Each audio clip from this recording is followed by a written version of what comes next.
अस्सलाम वालेकुम। मुंहिंजो नालो गुलशन टगड़ा है। अॼु मुंहिंजो मौज़ू आहे किशन चंद बेवस।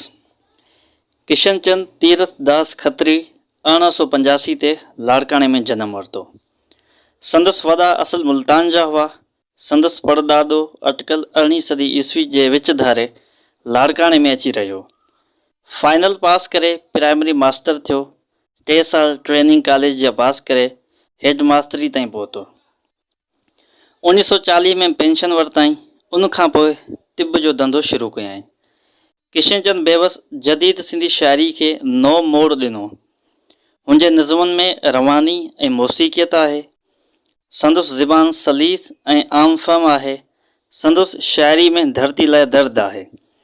संदसि केतिरा ई नज़म ॿारनि जे दर्सी किताबनि में रखिया विया आहिनि। बेवस जी शाइरी जो पहिरियों मजमूओ शीरीन शेर आहे। हू 23 सेप्टेम्बर 1947 ते वफ़ात करे वियो।